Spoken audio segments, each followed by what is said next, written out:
basura. Ganyan lang ang turing niya sa 5 taon kong sakripisyo. Habang duguan akong nakahandusay sa malamig na sahig, masaya siyang naghihiwa ng cake, kasama ang kanyang unang pag-ibig. Huwag mong sirain ang gabi ni Stella, ang huli niyang sinabi, bago tuluyang pinutol ang aming ugnayan, kasama ang huling hibla ng aking pag-asa. Ngunit tapos na akong luluha. Mula sa abo ng nawala kong anghel, babangon ako upang bawiin ang bawat patak ng dangal na ninakaw nila. Handa na ba silang harapin ang impyernong sila mismo ang lumikha? Ang bagal mo talaga. Akala ko ba kaya mong asikasuhin ang simpleng kwenta ng mga supplier natin para kang walang silbi dito sa bahay? Ang mga salitang yon ay tila patalim na humihiwa sa malamig na hangin ng silid. Bahagyang nanginig ang mga kamay ni Clara habang marahan niyang pinaplansa ang paboritong asul na polo ni Gabriel. Sa halip na sumagot, ibinaba niya ang kanyang paningin. Sa lukot na tela, pilit itinatago ang pamumula ng kanyang mga mata. Sa loob ng bulsa ng kanyang palda ay nakatago ang isang maliit na bagay na kanina pa niya gustong ipakita, isang pregnancy test na may 2 malinaw na pulang guhit. Inaasahan niyang ang balitang ito ang magpapalambot sa magaspang na pakikitungo ng kanyang asawa, ngunit bago pa man siya makapagsalita, inihagis ni Gabriel ang isang bungkos ng mga resibo sa ibabaw ng mesa.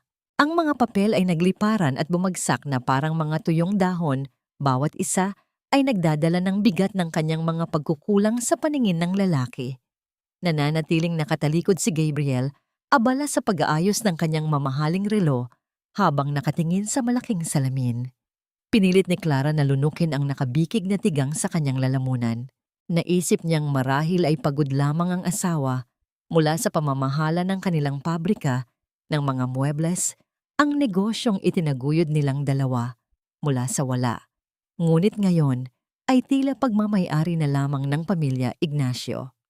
Bago pa man makalapit si Clara upang pulutin ang mga nagkalat na papel, bumukas ang pinto at pumasok ang kanyang biyenan na si Doña Carmen. Ang matanda ay may bitbit na rosaryo sa isang kamay at nakasuot ng makapal na alahas na kumikinang sa ilalim ng ilaw. Tiningnan ng matanda si Clara mula ulo hanggang paa na may halong pandidiri bago ibinaling ang matamis na ngiti sa anak nitong lalaki. Agad na ipinaalala ni Doña Carmen ang nalalapit na malaking pagdiriwang para sa kaarawan ni Gabriel. Gamit ang pamilyar na tono ng pagmamanipula, iginiit ng matanda na kailangan nilang kumuha ng malaking halaga mula sa personal na ipon ni Clara upang gawing enggrande ang handaan. Ipinaalala nito ang lumang utang na loob, ang perang inilabas ng pamilya Ignacio para sa pagpapagamot ng ina ni Clara. Maraming taon na ang nakalipas. Ang salitang utang na loob ay isang matibay na kadena na pumupulupot sa leeg ni Clara, unti-unting sumasakal sa kanyang kalayaan hanggang sa wala siyang magawa, kundi ang tahimik na tumango at sumang-ayon. Hindi niya maiwasang magtaka sa kanyang isipan kung saan talaga mapupunta ang ganoon kalaking halaga, lalo pa at alam niyang ang nakalaang badyet para sa pagkain at bulaklak ay nabayaran na niya noong nakaraang linggo gamit ang sariling pera. Ang mabigat na atmosfera sa loob ng bahay ay lalong sumikip nang biglang dumating ang isang bisitang hindi inaasahan. Isang babaeng may balingkinitang katawan, nakasuot ng mamahaling damit, ngunit may mga matang tila palaging nanghihingi ng awa ang tumambad sa kanilang pintuan. Si Stella. Ang unang pag-ibig ni Gabriel na kailanman ay hindi nabura sa alaala ng pamilya. Hilam sa luha ang mukha nito habang hinihila ang isang malaking maleta, idinadahilan ang katatapos lamang na paghihiwalay sa kanyang asawa mula sa ibang bansa. Sa isang iglap, nagbago ang timpla ng mukha ni Gabriel. Ang lalaking kanina ay malamig at puno ng galit kay Clara ay tila naging isang maamong tagapagligtas. Mabilis na nilapitan ni Gabriel si Stella. Mahigpit na niyakap ang nanginginig nitong balikat at nag-usal ng mga salitang puno ng pag-aalala at pagmamahal, mga salitang matagal nang ninanais marinig ni Clara para sa kanyang sarili. Nang magpaalam saglit si Gabriel upang ipaakyat ang mga gamit ni Stella sa pinakamagandang silid ng bahay na iwan si Clara at ang bisita sa sala. Nawala ang bakas ng kahinaan sa mukha ni Stella habang pinupunasan nito ang mga luhang tila naging alikabok na lamang. Tiningnan niya si Clara na nakasuot lamang ng simpleng duster at may apron na amoy kusina. Lumapit si Stella, inilapit ang bibig sa tainga ni Clara at bumulong. Grabe ang laki ng tinanda mo, Clara. Masyado mo atang pinapabayaan ang sarili mo. Nakakaawa ka naman. Ang bawat salita ay parang asidong unti-unting tumutunaw sa natitirang kumpiyansa ni Clara. Nais niyang sumagot. Nais niyang isumbat na ang pagod sa kanyang mukha ay bunga ng pagsusumikap para sa pamilyang kanyang pinagsisilbihan, ngunit mas pinili niyang kagatin ang kanyang ibabang labi hanggang maramdaman ang pait at kirot. Umalis si Clara patungo sa laundry room upang lumayo sa nakakabiglang presensya ng babae at sa katahimikan ng bahay na unti-unting bumabalot sa kanya. Sa loob ng madilim na silid, natagpuan ni Clara ang sarili na nakatitig sa salamin. Nakita niya ang isang babaeng nawalan na ng kulay at kinang. Unti-unti niyang inilagay ang kanyang nanginginig na palad sa kanyang sinapupunan. May isang munting buhay na umuusbong sa loob niya, isang lihim na nagbibigay sa kanya ng kapangyarihang magtiis pa ng kaunti. Marahil kung malalaman ni Gabriel ang tungkol sa bata, magbabago ang lahat. Marahil ay magigising ang asawa niya at bubukod na sila lalayo sa malupit na anino ni Doña Carmen at sa mapanlinlang na presensya ni Stella. Upang kalmahin ang nag-aalab na dibdib, sinimulan niyang ayusin ang mga damit ni Gabriel na nakatambak sa basket. Kinuha niya ang paboritong coat ng asawa na ginamit nito noong nakaraang gabi. Habang marahan niyang pinapagpag ang tela, isang pamilyar ngunit dayuhang amoy ang sumampa sa kanyang pang-amoy. Isang matamis at matapang na pabango na eksaktong kapareho ng halimuyak na nagmumula kay Stella kanina sa sala. Ipinikit ni Clara ang kanyang mga mata, mabilis na pilit kinukumbinsi ang sarili na baka nagkasalubong lamang ang dalawa sa daan o baka yon ay amoy lamang ng isang kliyente sa opisina. Pilit niyang nilalabanan ang mga hinalang nagbabanta na namang sumira sa kanyang pinaghirapang kapayapaan. Ngunit nang ipasok niya ang kanyang kamay sa malalim na bulsa ng coat upang siguraduhing walang naiwang mahahalagang papel, may nakapa siyang isang matigas na bagay. Kinuha niya ito at bumungad sa kanyang mga mata ang isang maliit na kahong pelus na kulay pula. Mabilis at malakas ang pintig ng kanyang puso, puno ng panandalian at marupok na pag-asa. Marahil ay naisip ni Gabriel na bilhan siya ng regalo para sa nalalapit nilang anibersaryo, isang lihim na pagbawi sa mga masasakit na salitang binitawan nito kanina. Nanginginig ang mga daliri ni Clara nang buksan niya ang takip ng kahon. Wala siyang nakitang pamilyar na bato o kwintas na may inisyal ng kanyang pangalan.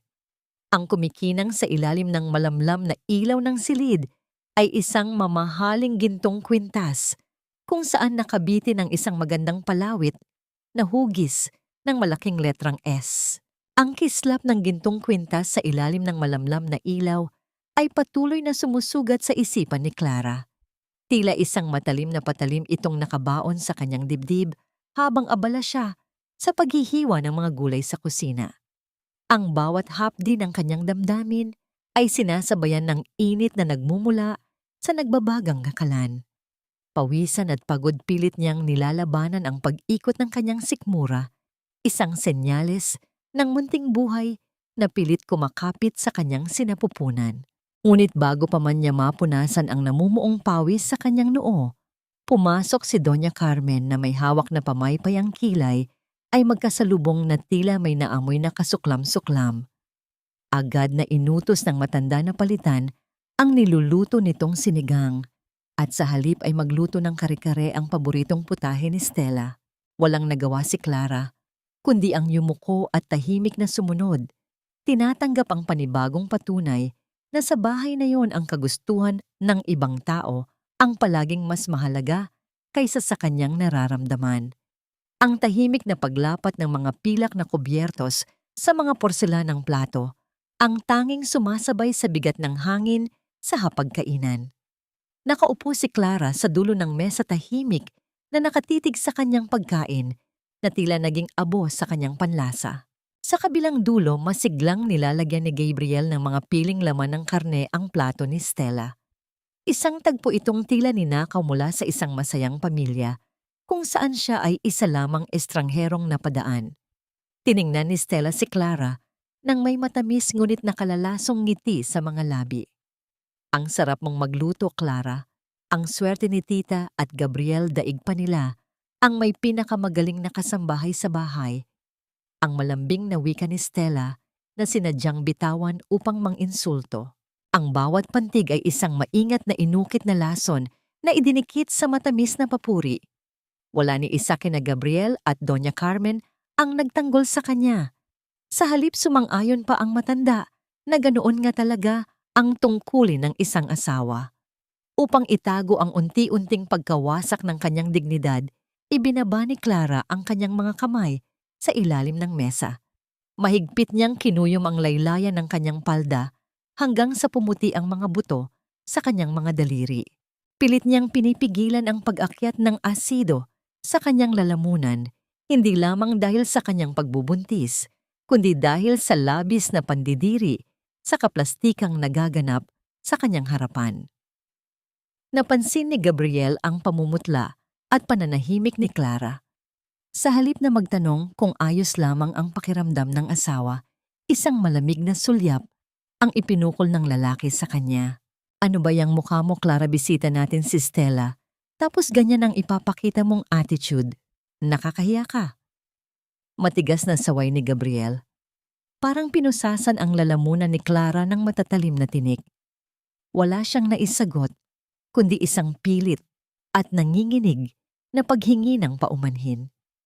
Sa gitna ng kanyang pagyuko, nahagip ng kanyang mga mata ang ginagawa ni Stella sa ilalim ng mesa.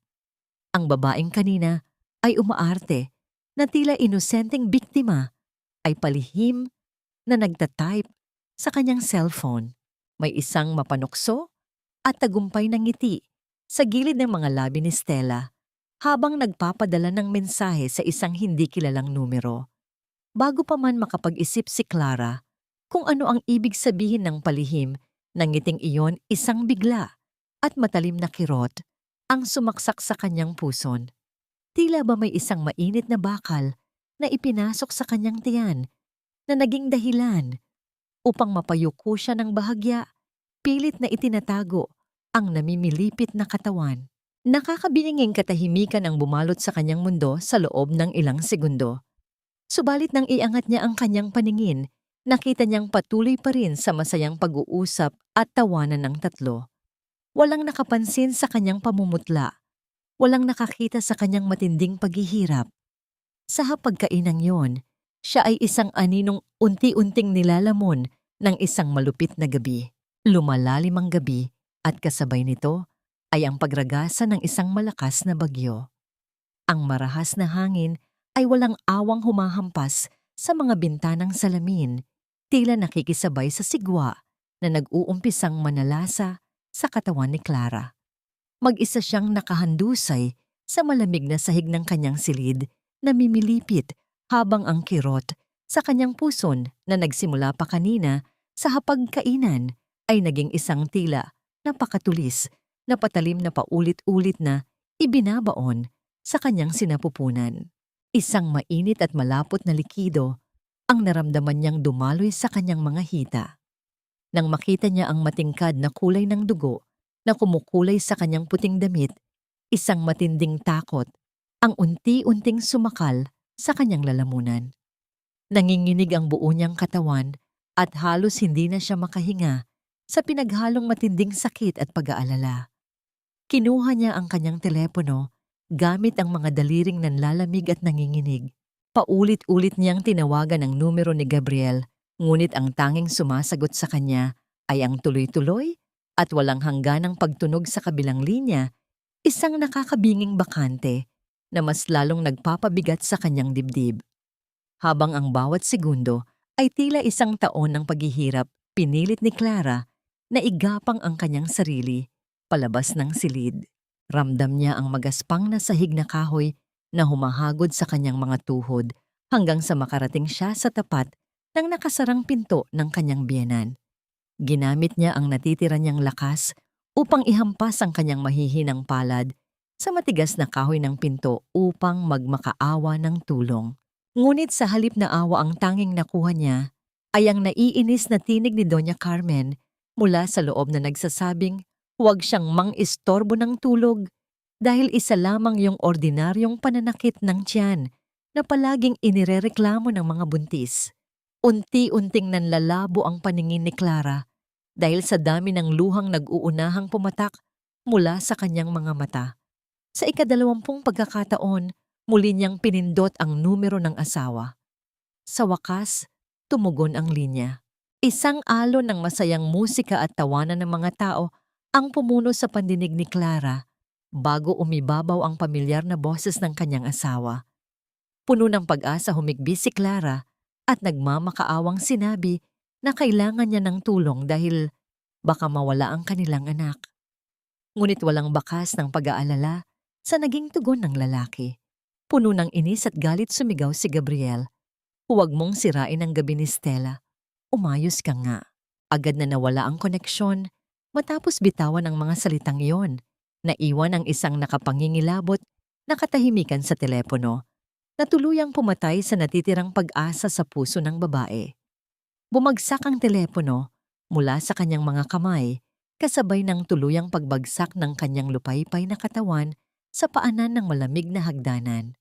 Ang kanyang dugo ay dahan-dahang gumagapang sa kinang ng marmol, tila isang sumpa na iginuhit sa loob ng tahanang kailanman ay hindi naging kanya. Gamit ang kanyang dugo ang mga kamay, buong pag-iingat niyang niyakap ang kanyang lumalamig na tiyan. Ibinuka niya ang kanyang mga labi upang umawit ng isang uyayi para sa kanyang munting anghel na unti-unting nagpapaalam ngunit walang lumabas na tinig kundi isang mapait at naputol na paghikbi. Sa paghina ng kanyang ulirat, isang nakalilitong presensya ang kanyang naramdaman, isang pares ng maiinit at matitipunong braso ang maingat na bumuhat sa kanyang duguang katawan palayo sa malamig na sahig. Hindi niya maaninag ang mukha ng estrangherong nagligtas sa kanya. Ang tanging malinaw sa kanyang isipan ay ang imahe ng pintig ng puso ng kanyang anak na kanina ay puno ng buhay na ngayon ay unti-unting naging isang tuwid at tahimik na linya sa kanyang gunita. Ang lahat ay mabilis na nilamon ng isang malapot at madilim na kawalan. Nagising si Clara sa gitna ng isang mapuputing silid na amoy gamot at puno ng kawalan ng pag-asa.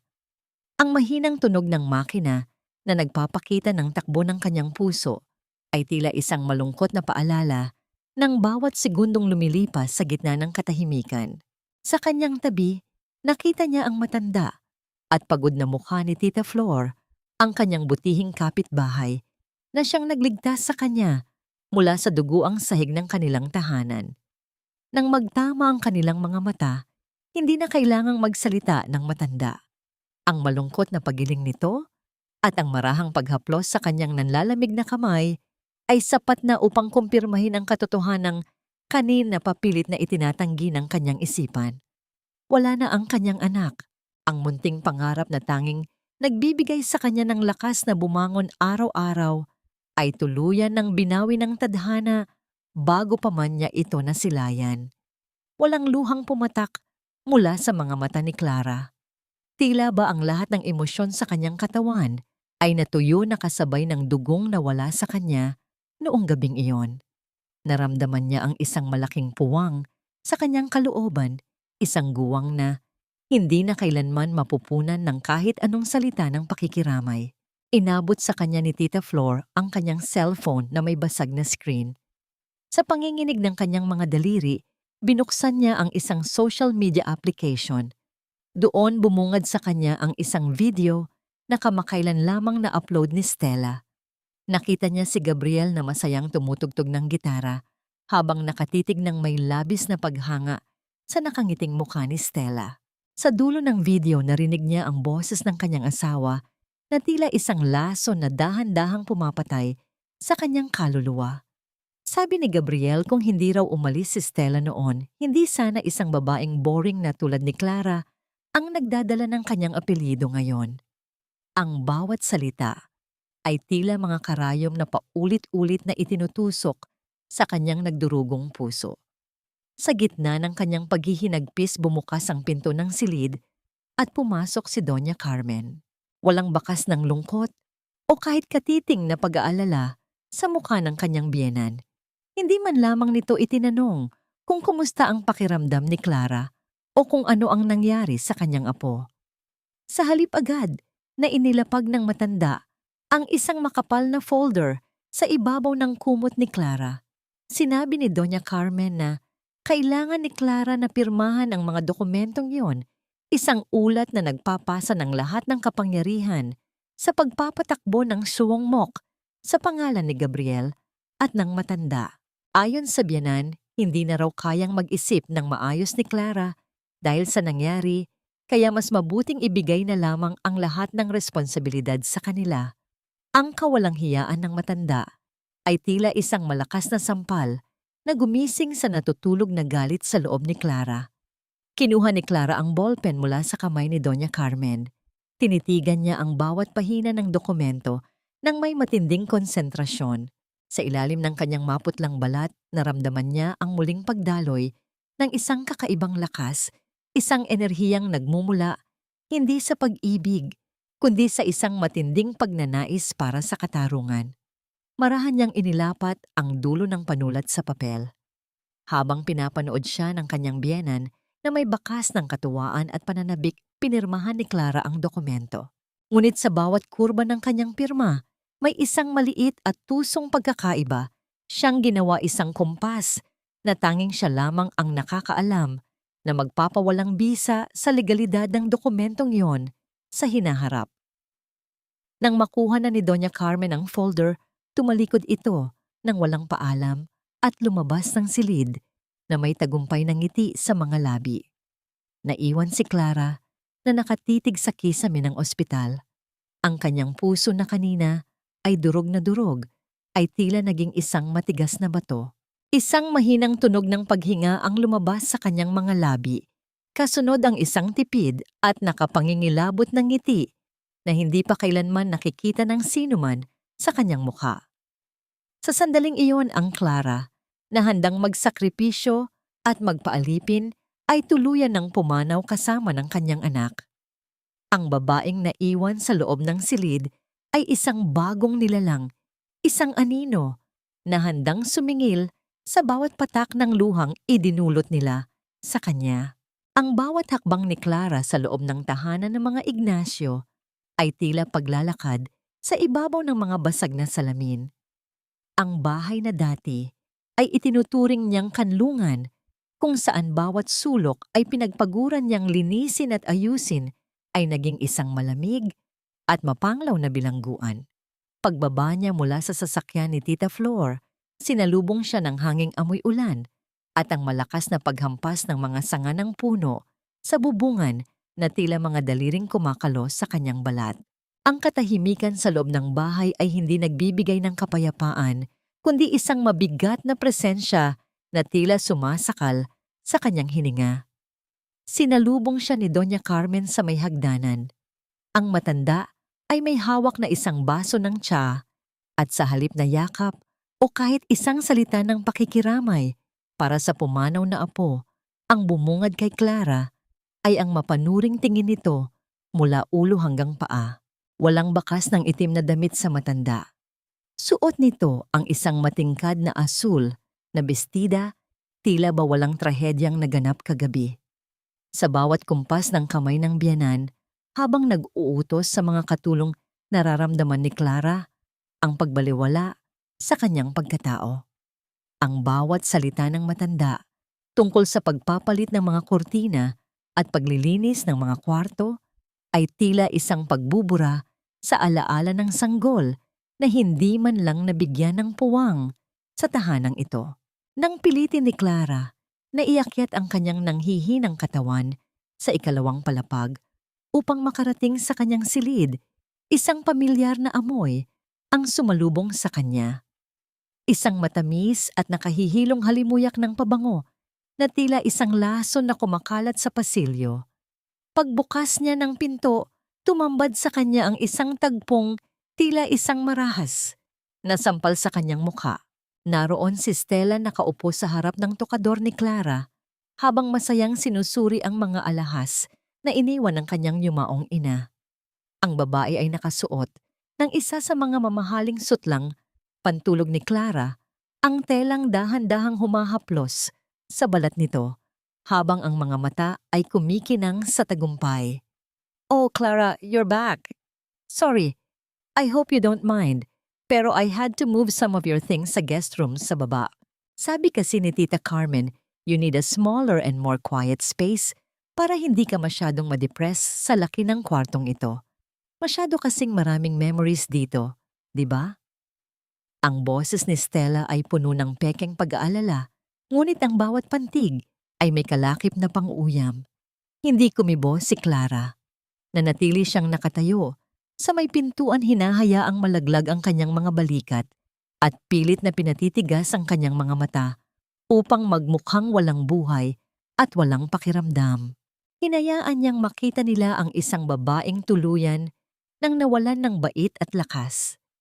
Sa loob ng kanyang dibdib ang bawat gamit na hinawakan ni Stella at ang bawat panlalait na ibinato nito ay itinala niya sa isang madilim na sulok ng kanyang isipan.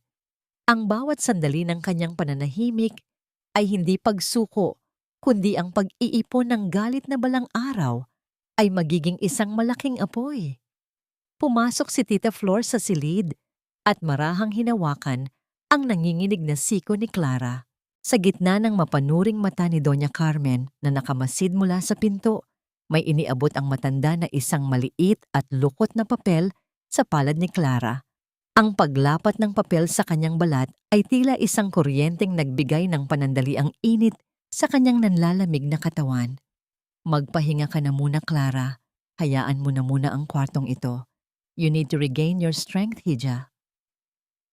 Bulong ni Flor ang tinig ay may lalim ng isang pangako na hindi narinig ng iba.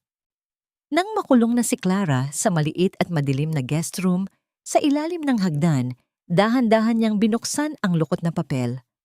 Ang mga nakasulat doon ay hindi mga salita ng pag-ibig, kundi mga listahan ng mga lihim na supplier at mga transaksyong matagal nang itinatago ni Doña Carmen, mga ilegal na komisyon na kinukuha nito mula sa kumpanya ni Gabriel. Ang bawat titik ay tila isang liwanag sa gitna ng kadiliman.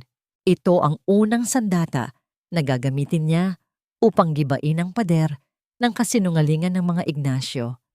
Ibinaon ni Clara ang kanyang mukha sa unan, pilit na pinipigil ang anumang tunog na lalabas sa kanyang bibig. Hindi siya umiiyak.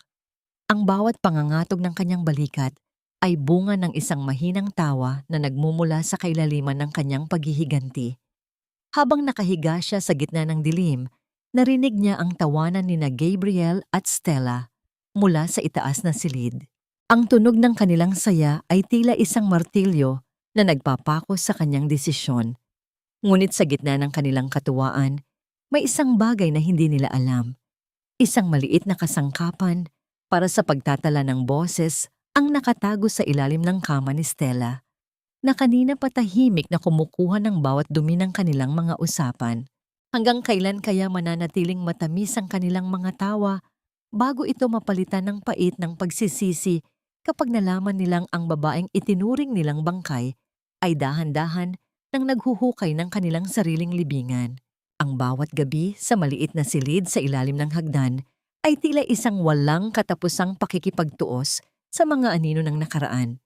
Ang amoy ng alikabok at ang masikip na espasyo ay naging saksi sa bawat tahimik na paghikbi ni Clara na sinasabayan lamang ng marahas na paghampas ng mga patak ng ulan sa labas ng bintana.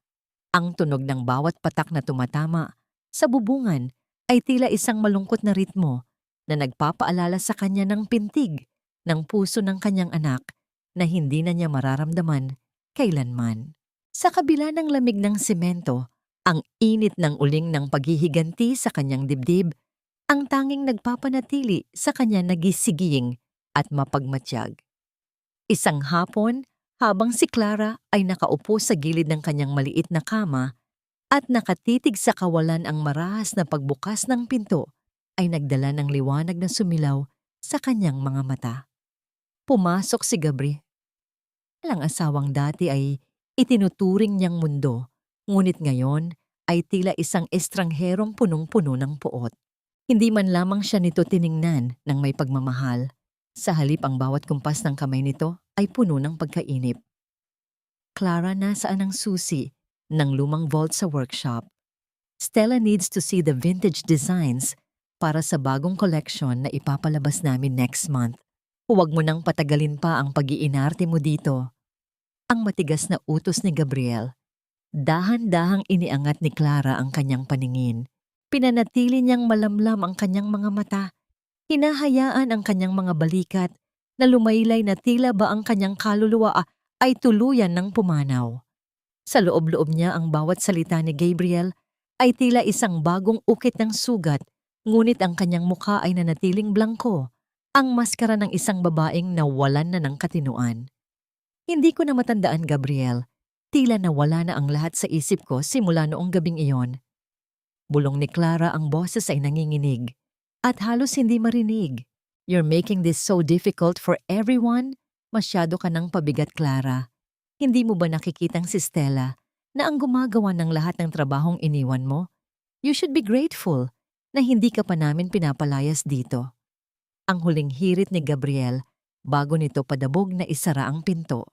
Ang marahas na paglapat ng kahoy sa hamba nito ay nagdulot ng isang hanging mabilis na dumaan sa mukha ni Clara, tila isang huling paalam ng respeto na matagal nang nawala. Dahil sa pangangailangang makahinga mula sa nakasusuffocate na atmosfera ng mansyon, nagpa siya si Clara na lumabas ng palihim. Naglakad siya patungo sa isang maliit na parke na malapit sa kanyang dating paboritong swangmok. Ang simoy ng hangin na may halong amoy ng sariwang kahoy at dagta ay nagbigay ng panandaliang ginhawa sa kanyang nanunuyong dibdil. Doon sa ilalim ng isang malabay na puno ng nara, nakita niya ang isang lalaking tahimik na nagbabasa. Ito ang unang pagkakataon na nakita niya ang lalaking ito, si Mateo. Habang naglalakad si Clara, ang kanyang panghihina ay biglang nagdulot ng pagkawala ng balanse. Bago pa man dumapo ang kanyang mga tuhod sa magaspang na lupa, isang pares ng matitipunong kamay ang maingat na sumalo sa kanya. Ang init na nagmumula sa balat ng estranghero ay tila isang kuryenteng gumising sa kanyang mga pandama. Ang lalaki ay may mga matang puno ng kuryosidad, ngunit higit sa lahat puno ng isang uri ng pag-aalalang matagal nang hindi nararamdaman ni Clara. Miss, are you okay?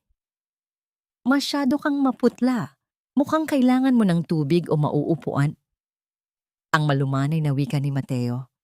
Ang boses nito ay may tonong nagpapakalma, malayo sa matatalim na salitang nakasanayan niya sa tahanan ng mga Ignacio. I'm fine. I'm just a bit dizzy. Salamat. Tugon ni Clara habang pilit na tumatayo ng tuwid. Hindi siya iniwan ni Mateo. Sa halip inabutan siya nito ng isang malinis na panyo na may burda ng maliliit na dahon sa gilid.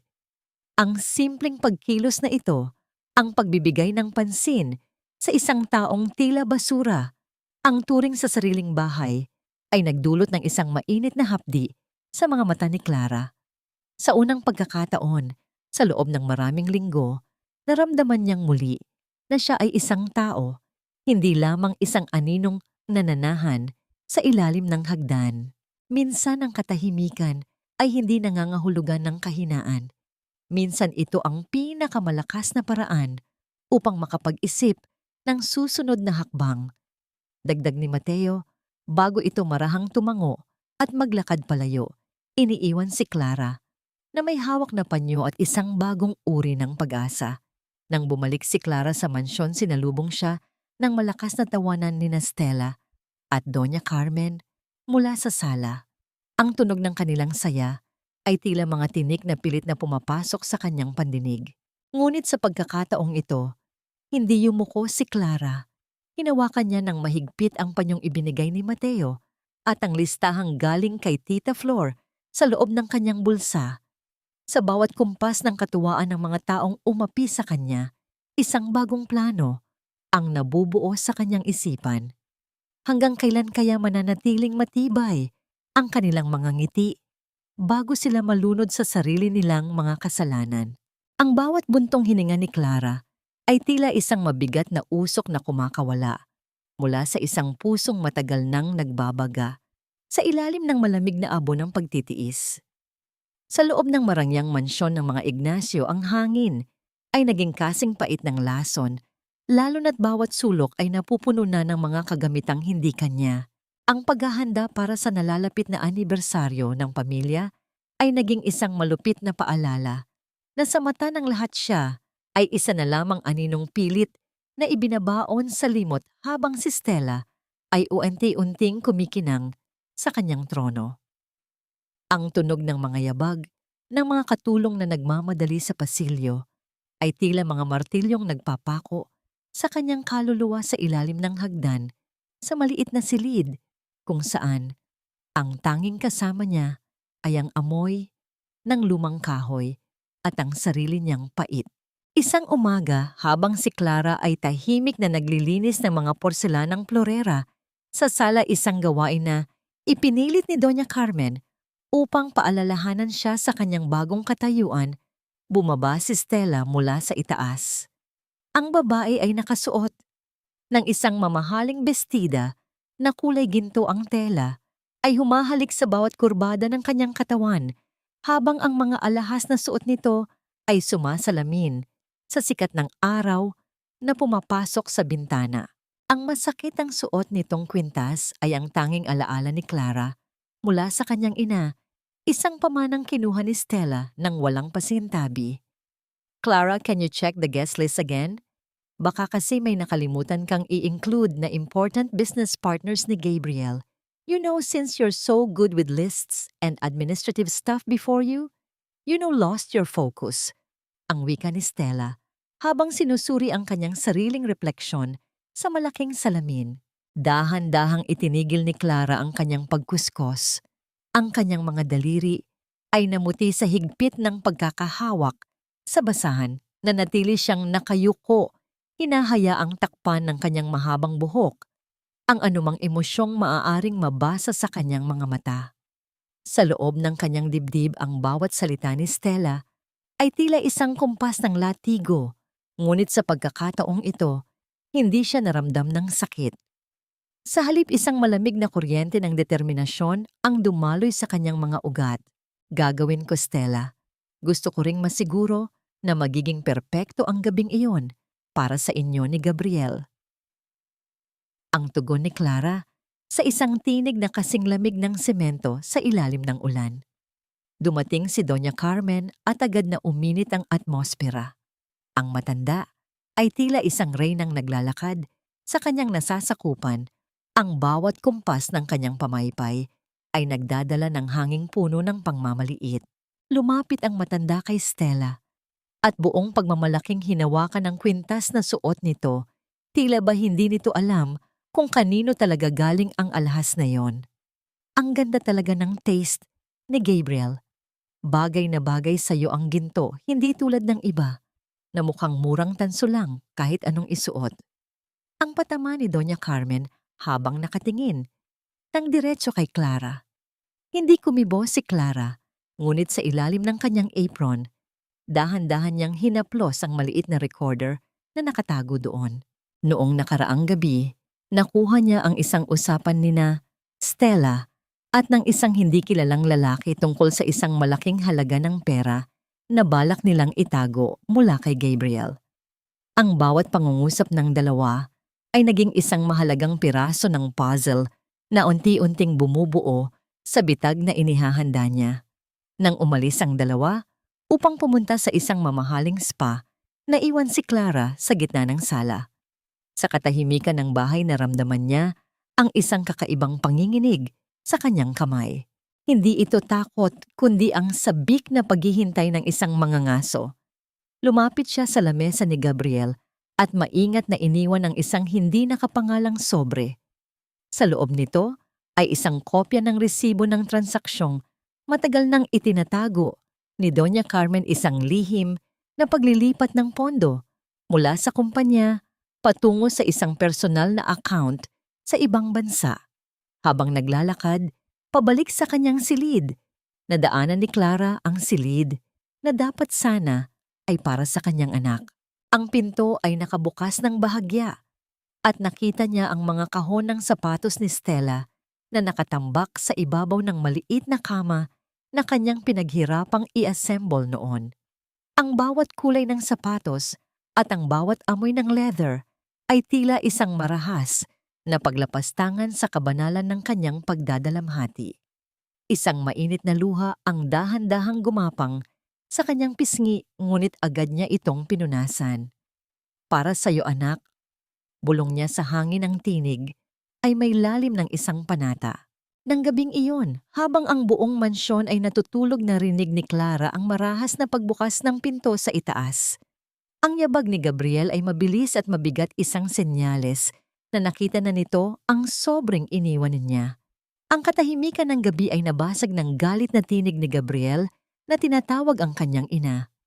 Mula sa kanyang madilim na silid sa ilalim ng hagdan, nakinig si Clara. Ang bawat sigaw at ang bawat akusasyon na nagmumula sa itaas ay tila isang matamis na himig sa kanyang pandinig.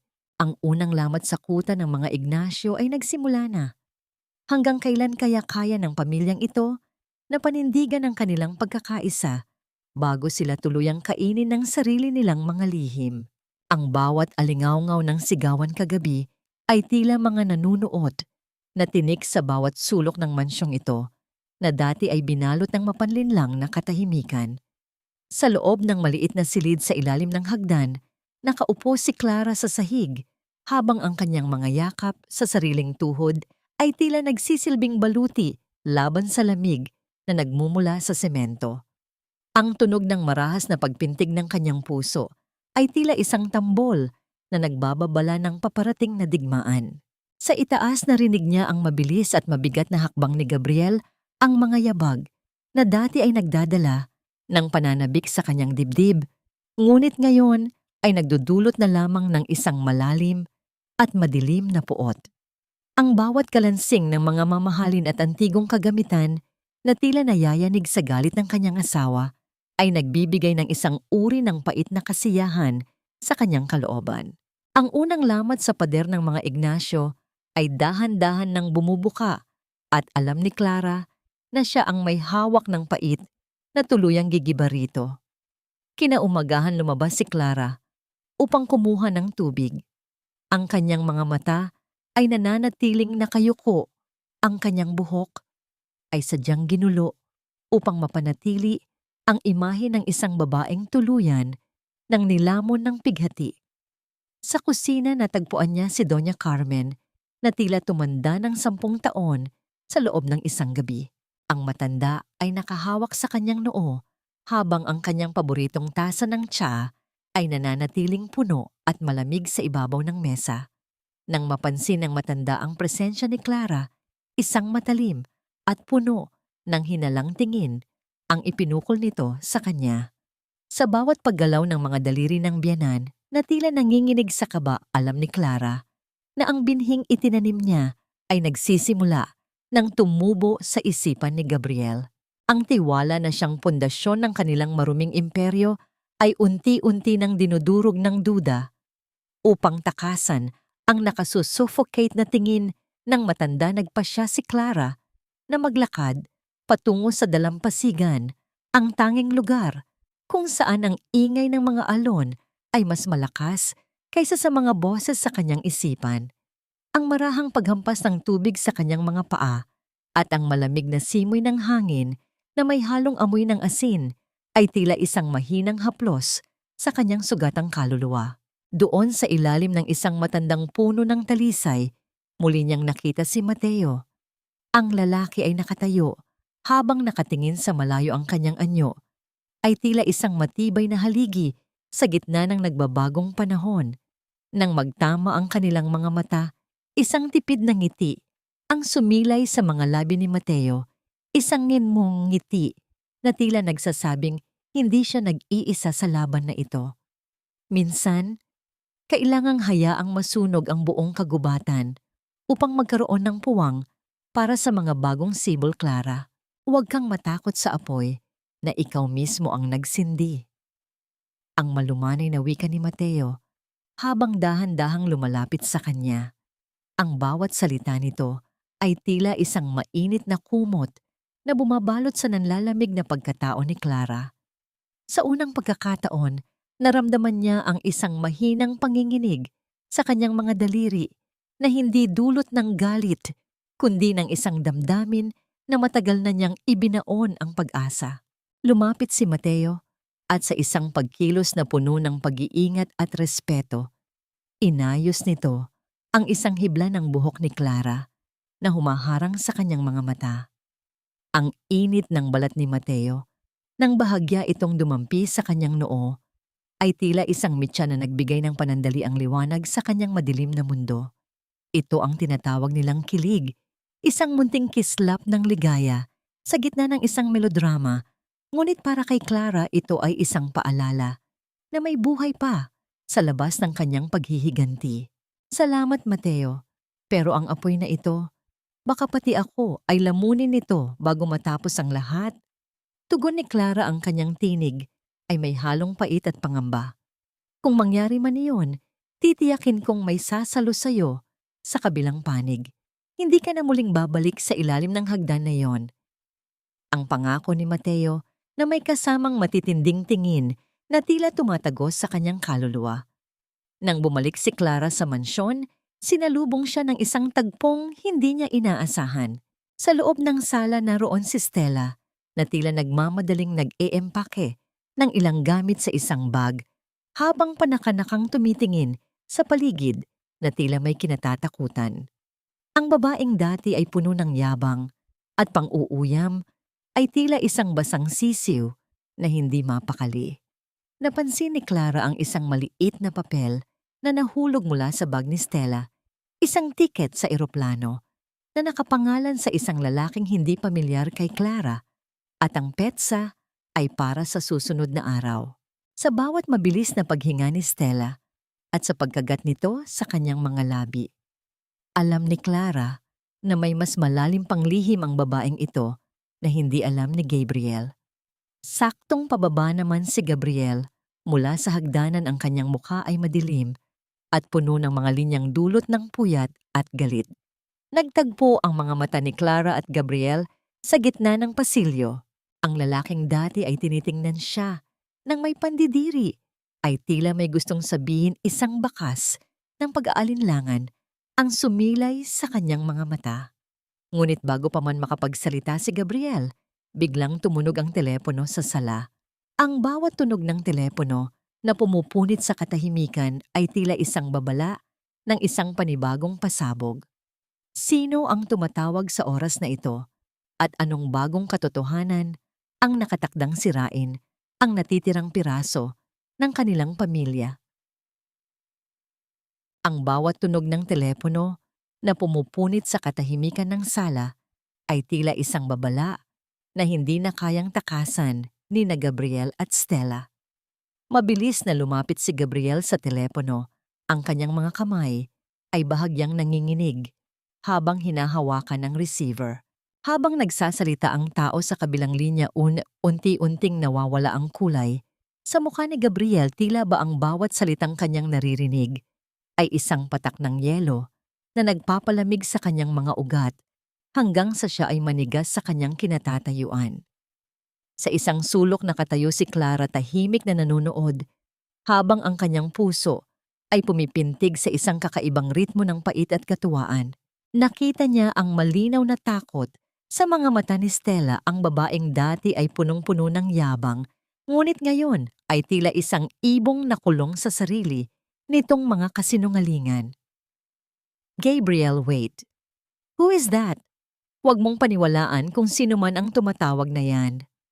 Ang sigaw ni Stella ay puno ng desperasyon. Ang kanyang boses ay tila isang manipis na sinulid na malapit ng maputol sa ilalim ng bigat ng kanyang sariling mga sikreto.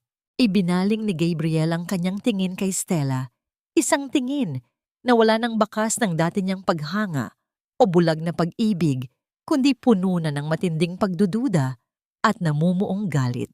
Is it true, Stella? Are you really planning to leave for Singapore tomorrow? At bakit may malaking halaga ng pondo mula sa kumpanya na napunta sa account ng isang lalaking nagngangalang Marco? Ang bawat tanong ni Gabriel ay tila isang marahas na hampas na nagpapaguho sa mundo ni Stella, habang ang bawat salita ay bumabaon sa hangin na tila mga matutulis na tinik. Lumapit si Doña Carmen pilit na pinapakalma ang kanyang anak, ngunit ang kanyang mga kamay ay nanginginig din habang hawak ang kanyang rosaryo, na tila ba ang mga butil nito ay hindi na sapat upang iligtas siya mula na sa kanyang mga kasalanan. Ang matanda ay tila isang reynang nawawalan na ng kanyang kaharian sa gitna ng isang mapanirang bagyo. Gabriel, anak, baka may misunderstanding lang ang lahat. You know, Stella, she is fragile right now. Baka sinisiraan lang siya ng mga kaaway nating gustong pabagsakin ang kumpanya. Napatingin si Gabriel kay Clara na kanina pa walang kibo sa gilid ng pasilyo. Ang kanyang mga mata ay nagtagpo sa malamig at bangkong tingin ng kanyang asawa. Sa sandaling iyon, tila isang mabilis na gunita ang dumaan sa isipan ni Gabriel. Ang lahat ng sakripisyo, ang lahat ng pait at lahat ng sakit na idinulot niya kay Clara ay biglang nagkaroon ng anyo sa kanyang harapan. Isang bahid ng pagsisisi ang sumilay sa kanyang mukha. Ngunit para kay Clara ang lahat ay tila isang huling hirit na wala ng saysay. Ang bawat luhang pumatak sa kanyang mga pisngi noong gabing nawala ang kanyang anak ay naging isang matigas na harang na hindi na kayang gibain ng kahit anong huli ng paghingi ng paumanhin. Naglakad si Clara patungo sa kanyang maliit na silid.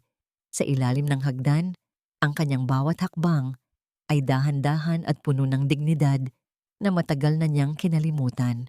Bago siya tuluyang makapasok sa dilim, naramdaman niya ang init ng panyong ibinigay ni Mateo sa loob ng kanyang bulsa.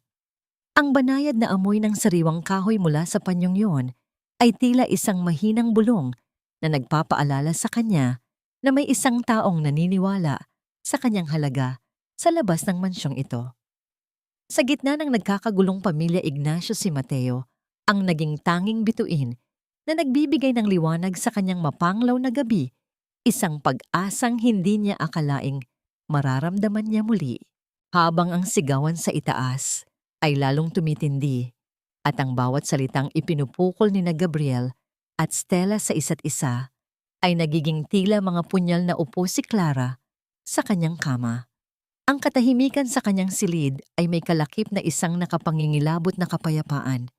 Ngunit sa likod ng kanyang mga mata, isang panibagong plano ang nagsisimula ng mabuo. Kung malalaman kaya ni Gabriel na ang taong tumawag kanina ay ang mismong taong inupahan ni Clara upang magpanggap na Marco, kaya pa kaya nitong tanggapin ang katotohanang ang lahat ng kanyang pinaniniwalaan ay isa lamang ilusyong siya rin ang lumikha. O, ito na ang simula ng tuluyang paglamon ng apoy ng kanilang mga pagkakasala sa buong pamilya. Ignacio, ang bawat segundo ng katahimikan sa loob ng mansyon ng mga Ignacio ay tila isang mabigat na pasanin na uent-unting dumudurog sa natitirang pundasyon ng kanilang pagsasama. Matapos ang matinding sigawan kagabi, ang hangin sa hapagkainan ay kasing lamig ng yelo, punong-puno ng mga hindi masabing hinala at mga lihim na pilit itinatago.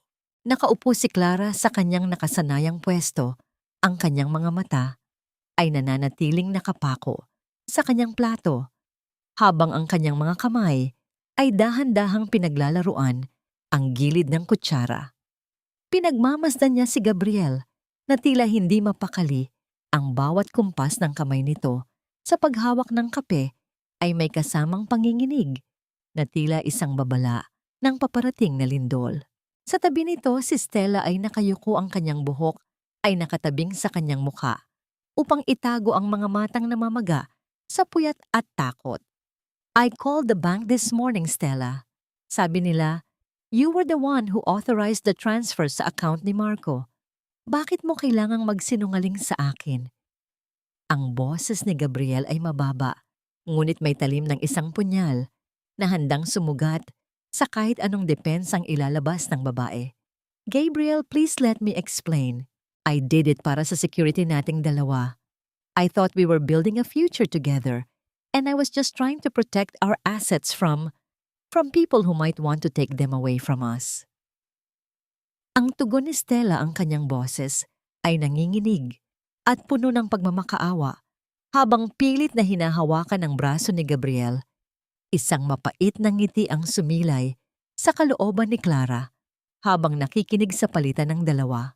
Ang bawat salita ng pagmamanipula ni Stella ay tila isang pamilyar na himig na narinig na niya noong siya pa ang biktima ng mga matatamis na pangakong yon. Ngunit sa pagkakataong ito, hindi siya ang nasasaktan. Siya ang nanonood sa pagguho ng toring itinayo ng kanyang asawa sa ibabaw ng kanyang mga luha.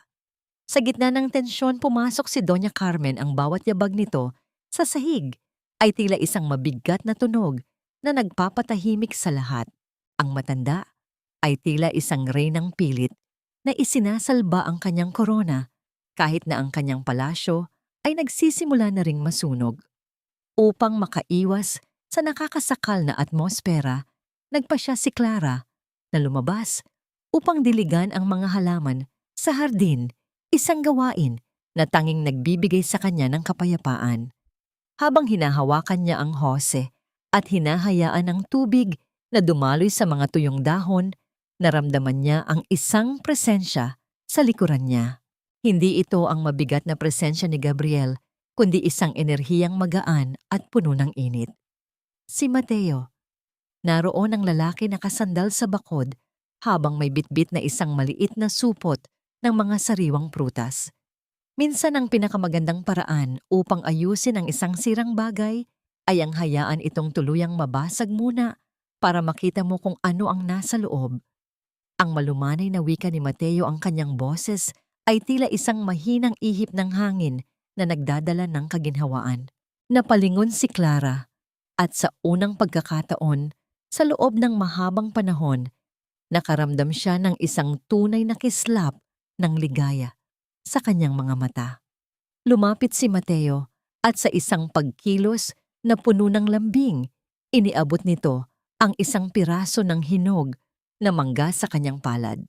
Ang init ng balat ni Mateo nang magdampi ang kanilang mga kamay ay tila isang kuryenteng nagpabilis sa tibok ng puso ni Clara, isang damdaming matagal na niyang inakala na namatay na kasama ng kanyang anak.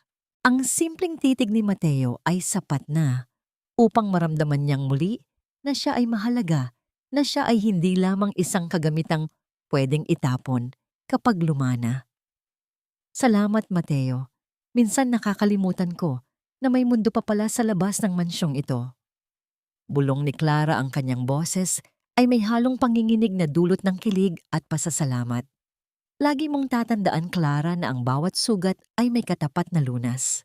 At minsan ang lunas ay nasa pagtanggap na hindi mo kailangang pasanin ang lahat ng kasalanan nila. Dagdag ni Mateo, bago ito marahang tumango at naglakad palayo, iniiwan ang isang halimuyak ng kalinisan at pag-asa sa paligid ni Clara. Nang bumalik si Clara sa loob ng bahay, natagpuan niya si Gabriel na nakatayo sa pasilyo, nakatingin sa kanya nang may halong pagkalito at hindi maipaliwanag na pagsisisi. Ngunit bago pa man makapagsalita ang asawa, nakita ni Clara si Stella na mabilis na lumalabas mula sa kwarto ni Doña Carmen. May bitbit na isang itim na sobre na pilit nitong itinatago sa ilalim ng kanyang blusa. Ang bawat mabilis na paghinga ni Stella at ang pagkagat nito sa kanyang mga labi ay nagbigay ng hinala kay Clara na may bago itong planong isasagawa. Habang ang gabi ay unti-unting lumalalim isang katanungan ang pilit na gumagapang sa isipan ni Clara. Anong lihim ang nasa loob ng sobrang iyon na kayang baguhin ang takbo ng kanilang tadhana? O ito na ba ang huling piraso ng katotohanan na tuluyang wawasak sa pamilya Ignacio bago pa man sumapit ang umaga? Ang bawat sandali sa loob ng mansyon ng mga Ignacio ay tila isang maingat na inukit na dula kung saan ang bawat tauhan ay may suot na maskarang pilit na itinatago ang mga lamat ng kanilang pagkatao. Sa ilalim ng malamlam na ilaw ng pasilyo, nakatayo si Clara habang pinagmamasdan ng anino ni Stella na mabilis na naglalakad patungo sa likod ng bahay. Ang bawat hakbang ng babae sa makintab na sahig ay tila isang mabilis na tibok ng pusong puno ng takot at pagmamadali. Hawak ni Stella ang itim na sobrang ninakaw nito. Mula sa silid ni Doña Carmen ang mga daliri nito ay nakabaon sa papel na tila ba yon ang tanging salbabida sa gitna ng isang lumulubog na barko. Hindi alam ni Stella na sa likod ng malaking plorera, ang mga mata ni Clara ay nakasunod sa bawat kumpas ng kanyang kamay, tahimik na naghihintay sa tamang pagkakataon upang hilahin ang huling hibla ng kanilang mga kasinungalingan. Sa kabilang bahagi ng bahay natagpuan ni Clara si Gabriel na nakaupo sa madilim na sulok ng library. Ang amoy ng lumang papel at alak ay bumabalot sa lalaking tila nawalan na ng kanyang ningning. Ang bawat paghinga ni Gabriel ay mabigat at puno ng pag-aalinlangan ang kanyang mga mata ay nakatitig sa kawalan habang ang kanyang mga daliri ay marahang hinahaplos ang isang lumang litrato nilang dalawa ni Clara noong sila ay nagsisimula pa lamang. Nang mapansin ni Gabriel ang presensya ng asawa, isang bahid ng hiya at pagsisisi ang gumapang sa kanyang mukha. Lumapit si Gabriel at sa isang pagkilos na tila paghingi ng tawad inabot nito ang isang baso ng mainit na gatas kay Clara. Clara, please eat something. Alam kong marami akong pagkukulang pero I want to make things right. Hindi ko alam na ganoon pala ang ginagawa ni Stella at Mama sa likod ko. Ang mahinang wika ni Gabriel ang kanyang boses ay nanginginig sa ilalim ng bigat ng katotohanan. Tiningnan ni Clara ang baso ng gatas, ngunit hindi niya ito hinawakan. Ang kanyang puso ay nananatiling kasing tigas ng bato. Ang bawat salita ng asawa ay tila isang mahinang ihip ng hangin na hindi na kayang patayin ang nagbabagang apoy ng kanyang galit. Sa kanyang isipan, nais niyang isigaw ang bawat sakit at bawat luhang idinulot nito, ngunit pinili niyang manatiling tahimik. Ang katahimikan ni Clara ay ang kanyang pinakamabisang sandata, isang pader na pilit na binubunggo ni Gabriel, ngunit hindi nito matibag-tibag. Masyado nang huli para sa gatas, Gabriel. Ang mga bagay na nawala ay hindi na maibabalik ng isang baso ng malasakit. Ang tugon ni Clara sa isang tinig na walang bakas ng emosyon bago siya tumalikod at naglakad palayo. Iniiwan ang asawang lunod sa sarili nitong pagsisisi. Upang makuha ang itim na sobre, naghintay si Clara hanggang sa malasing si Stella sa alak at makatulog sa sala. Sa gitna ng malalim na gabi, dahan-dahang pumasok si Clara sa silid kung saan itinago ni Stella ang kanyang mga gamit. Ang bawat paghinga ni Stella ay tila isang marahas na tunog sa katahimikan ng gabi. Maingat na kinuha ni Clara ang sobre mula sa ilalim ng unan. Ang paglapat ng kanyang mga daliri sa malamig na papel ay nagdulot ng isang kakaibang panginginig sa kanyang katawan. Nang buksan niya ang sobre sa ilalim ng mahinang ilaw ng flashlight, tumambad sa kanya ang isang dokumentong hindi niya inaasahan, isang sertipiko ng pagmamay-ari ng isang lupain na matagal nang ipinagkait ni Doña Carmen sa pamilya ni Clara, at ang pirma sa ibaba ay peke isang malinaw na ebidensya ng pandaraya na ginawa ng matanda maraming taon na ang nakalilipas. Isang mainit na luha ang dahan-dahang gumapang sa pisngi ni Clara, hindi dahil sa lungkot, kundi dahil sa galit para sa kanyang yumaong ina na namatay na walang katarungan. Sa sandaling iyon, naramdaman niya ang isang mahinang haplos sa kanyang balikat. Paglingon niya na roon si Mateo, ang mga mata nito ay puno ng pangunawa at pakikiramay. Hindi nagsalita si Mateo. Sa halip kinuha nito ang kanyang kamay at marahang pinisil ito, isang pagkilos na nagbibigay ng lakas na tila isang angkla sa gitna ng unos. Ang init na nagmumula sa palad ni Mateo ay nagbigay ng panandaliang kapayapaan sa naguguluhang isipan ni Clara, isang paalala na sa kabila ng lahat ng dumi, may isa pa ring taong tapat na nakatayo sa kanyang tabi. Huwag mong hayaang lamunin ka ng galit, Clara. Gamitin mo ito upang makalaya, hindi para maging tulad nila. Bulong ni Mateo, ang kanyang boses ay tila isang himig na nagpapakalma sa bawat hibla ng pagkatao ni Clara. Nang muling mabalot ng katahimikan, ang mansyon, isang bagong plano ang nabuo sa isipan ni Clara. Ang nalalapit na fiesta ay hindi lamang magiging isang pagdiriwang ng pamilya Ignacio, kundi ito ang magiging entablado ng kanilang tuluyang pagbagsak. Hawak ang sertipiko at ang mga recorder, tumingin si Clara sa bintana kung saan ang unang sinag ng araw ay nagsisimula ng sumilip. Ngunit sa likod ng kanyang tagumpay, isang pangamba ang gumugulo sa kanya.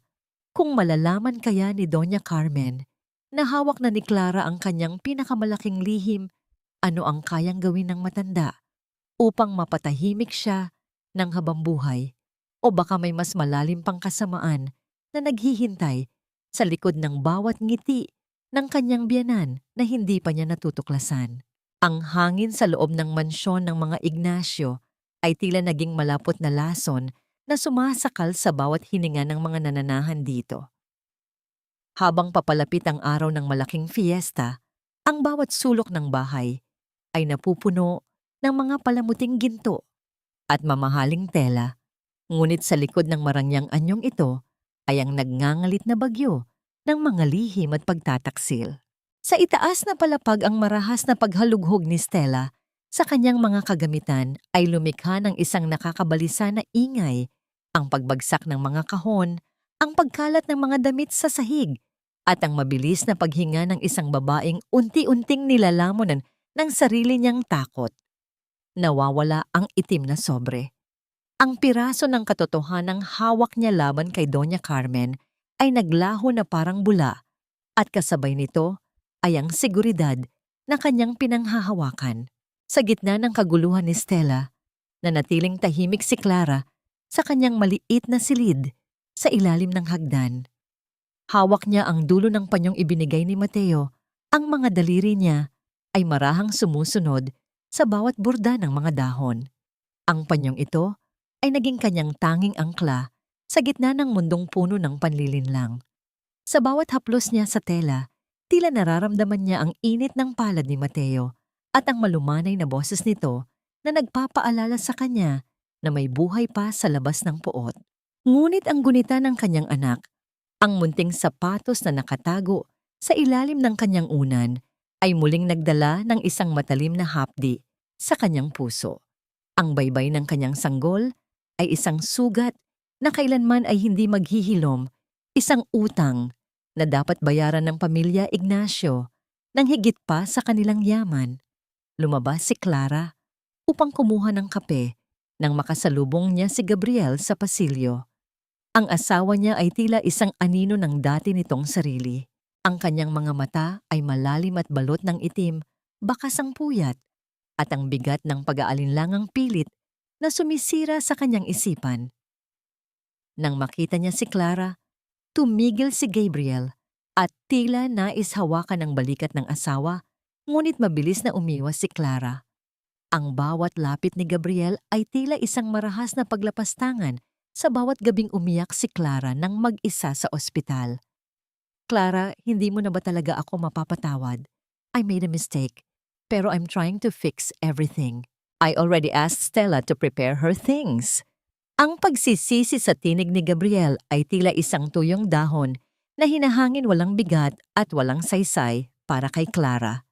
Ang paghingi ng tawad ay para sa mga pagkakamaling kayang ayusin, Gabriel, pero ang buhay na nawala at ang tiwalang dinurog mo ay hindi na maibabalik ng kahit anong pagsisisi. Ang tugon ni Clara ang kanyang boses ay kalmado, ngunit kasing talas ng isang labaha. Sa gitna ng kanilang usapan, bumaba si Doña Carmen mula sa hagdan ng kanyang mukha ay tila isang maskara ng kapangyarihan. Ngunit sa ilalim ng kanyang mga mata ay ang isang panginginig na tanging si Clara lamang ang nakapapansin. Ang matanda ay tila isang leon na nasusukol sa sariling kuta. Inutusan niya ang mga katulong na bilisan ang paghahanda para sa fiesta. Ang bawat kumpas ng kanyang kamay ay puno ng pagkabalisa. Alam ni Doña Carmen na may nawawala sa kanyang mga papeles at ang kawalan ng katiyakang yon ang unti-unting kumakain sa kanyang katinoan. Nang hapon ding yon palihim na nagtungo si Clara sa likod ng siyongmok kung saan nakatayo si Mateo habang pinagmamasdan ang huling sinag ng araw sa abot-tanaw. Ang katahimikan sa paligid ay nabasag lamang ng marahang paghampas ng mga dahon sa isa't isa. Nang maramdaman ni Mateo ang presensya ni Clara, isang malalim at tapat na ngiti ang sumilay sa kanyang mga labi. Lumapit siya at sa isang pagkilos na puno ng lambing, inabot niya kay Clara ang isang maliit na inukit na ibon na gawa sa kahoy. Ang ibon na ito ay sumisimbolo sa paglaya, Clara. Hindi mo kailangang manatili sa dilim para lamang makamit ang katarungan. Narito ako, hinding-hindi kita iiwan sa laban na ito. Ang pangako ni Mateo habang marahang hinahawakan ang kamay ni Clara. Ang init ng balat ni Mateo ay tila isang gamot na dahan-dahang nagpapahupa sa hapdi ng mga sugat ni Clara. Sa sandaling iyon, ang melodrama ng kanyang buhay ay tila panandaliang huminto upang bigyang daan ng isang dalisay na kilig, isang damdaming akala niya ay kinalimutan na ng tadhana. Tumingin si Clara sa mga mata ni Mateo at doon niya nakita ang isang kinabukasang malayo sa puot ng pamilya Ignacio. Ngunit ang sertipikong nasa kanyang bulsa ay tila bumibigat isang paalala na bago siya makalipad, kailangan muna niyang harapin ang mga demonyong sumisira sa kanyang buhay. Bumalik si Clara sa mansyon nang ang buwan ay nagsisimula na ring sumilip sa mga ulap. Sa gitna ng katahimikan ng gabi, narinig niya ang isang pamilyar at nakakakilabot na usapan mula sa silid ni Doña Carmen. Isang tinig ng isang lalaki na matagal na niyang hindi naririnig, ang lalaking tumulong sa matanda upang linlangin ang pamilya ni Clara noon. Ang bawat salita ng kanilang plano upang tuluyang mapatahimik si Clara bago ang fiesta ay tila mga tinik na bumaon sa kanyang pandinig. Hanggang kailan kaya mananatiling matibay ang kanyang loob bago ang gabing magpapabago sa lahat? At sapat ba ang proteksyon ni Mateo upang iligtas siya mula sa isang kasamaang mas malalim pa sa kanyang inaasahan? Ang bawat makulay na banderitas na isinasabit sa harapan ng mansyon ng mga Ignacio ay tila mga paniditong pilit na itinatago ang nabubulok na katotohanan sa loob ng tahanang iyon. Ang bawat kumpas ng mga manggagawa na nag-aayos ng entablado para sa malaking fiesta ay nagdadala ng ingay na tila isang hudyat ng kamatayan para sa kapayapaan ni Clara. Sa loob ng madilim na pasilyo, ang bawat yabag ni Doña Carmen ay tila isang mabigat na pasanin na dumudurog sa sahig, isang marahas na paalala ng kanyang kapangyarihan. Ngunit sa likod ng bawat ngiti at bawat utos ng matanda, alam ni Clara na may takot na unti-unting gumagapang sa puso nito. Ang pagkawala ng itim na sobre ay isang lason na dahan-dahang nagpapahina sa katinoan ng matanda na nagiging sanhi upang ang bawat maliliit na ingay sa bahay ay maging isang banta sa kanyang pandinig. Habang ang lahat ay abala, natagpuan ni Clara ang sarili sa kusina, tahimik na naghahanda ng mga rekado para sa handaan. Ang bawat pag-iris ng kutsilyo sa mga gulay ay tila isang maingat na kumpas ng isang konduktor na naghahanda para sa huling bahagi ng isang trahedya.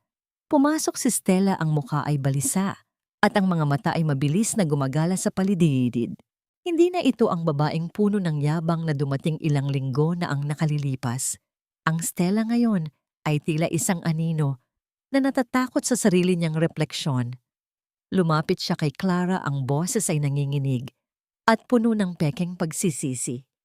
Clara, I know we had our issues pero maybe we can start over after the fiesta. I'm planning to leave anyway. Gusto ko lang na maging maayos ang lahat bago ako umalis. Ang bulong ni Stella habang ang kanyang mga daliri ay hindi mapakali sa gilid ng kanyang damit. Hindi tumingin si Clara, na natili siyang nakatitig sa hinihiwang sibuyas, hinahayaan ang bawat patak ng katas nito na maging dahilan ng pamumuo ng luha sa kanyang mga mata. Sa loob-loob niya naramdaman niya ang isang malamig na katuwaan. Alam niyang desperado na si Stella na mahanap ang sobre at ang bawat salita nito ay isa lamang huling pagtatangka na iligtas ang sariling balat. Ang mga bagay na nasira na Stella ay hindi na maibabalik sa dati sa pamamagitan lamang ng pakikipag-ayos. May mga utang na kailangang bayaran ng buo. Ang tugon ni Clara, ang kanyang boses ay kalmado, ngunit may lalim na tila isang libingan. Sa gitna ng tensyon pumasok si Gabriel. Ang asawa ni Clara ay tila isang taong pasa ng buong daigdig. Ang kanyang mga balikat ay nakalaylay at ang kanyang mga mata ay walang ningning. Lumapit siya kay Clara at sa isang pagkilos na puno ng pag-aalinlangan, inabot niya ang isang maliit na kahon ng gamot. Clara, uminom ka nito.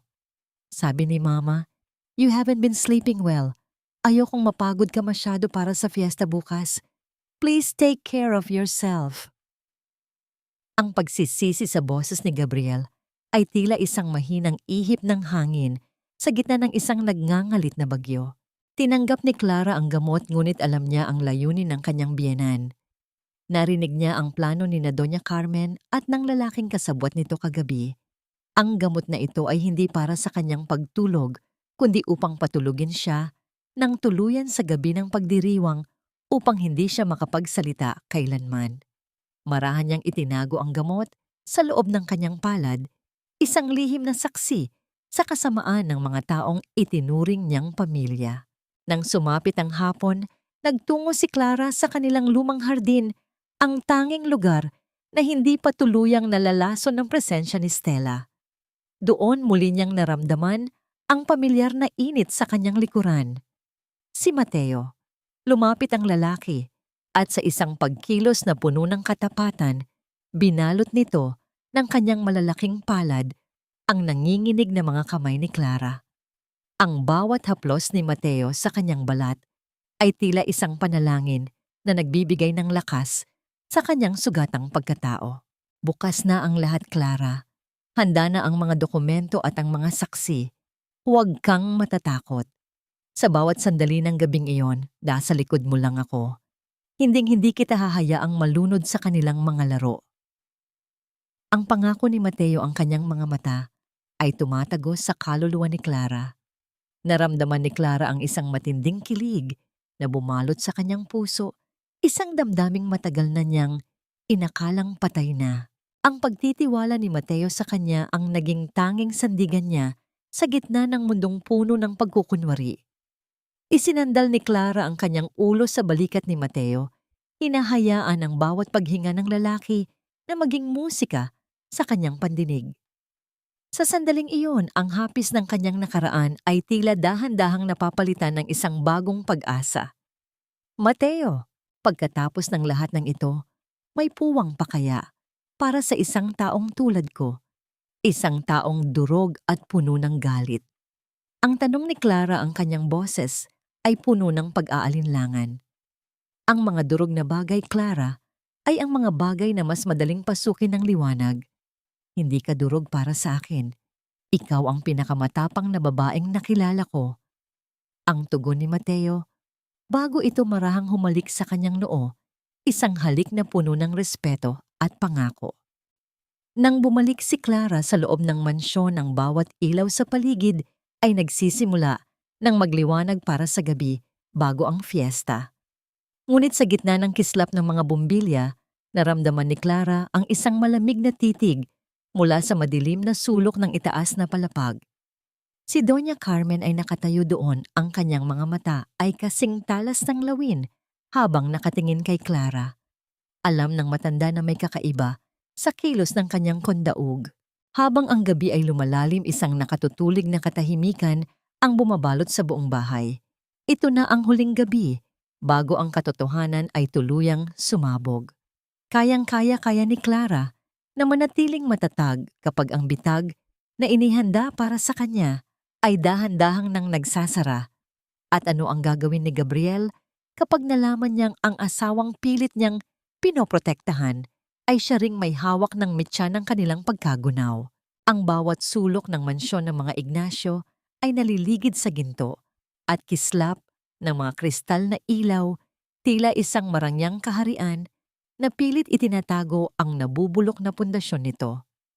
Ang ingay ng masayang musika at tawanan ng mga panauhin ay pumupuno sa bawat pasilyo, ngunit para kay Clara, ang lahat ng ito ay tila isang malayo at walang saysay na ugong. Nakatayo siya sa harap ng malaking salamin sa kanyang maliit na silid, nakasuot ng isang simpleng asul na bestida na lalong nagpatingkad sa kanyang maputla ngunit matapang na anyo. Hindi niya ininom ang gamot na ibinigay ni Gabriel. Sa halip, ang bawat tableta ay dinurog niya at itinapon sa lupa, tila simbolo ng bawat kasinungalingang ipinapakain sa kanya ng pamilyang ito. Ang marahas na pagpintig ng kanyang puso ay ramdam na ramdam niya sa kanyang mga daliri. Isang babala na ang oras ng paniningil ay dumating na. Sa malaking bulwagan, umakyat si Doña Carmen sa entablado kasama si Gabriel at Stella.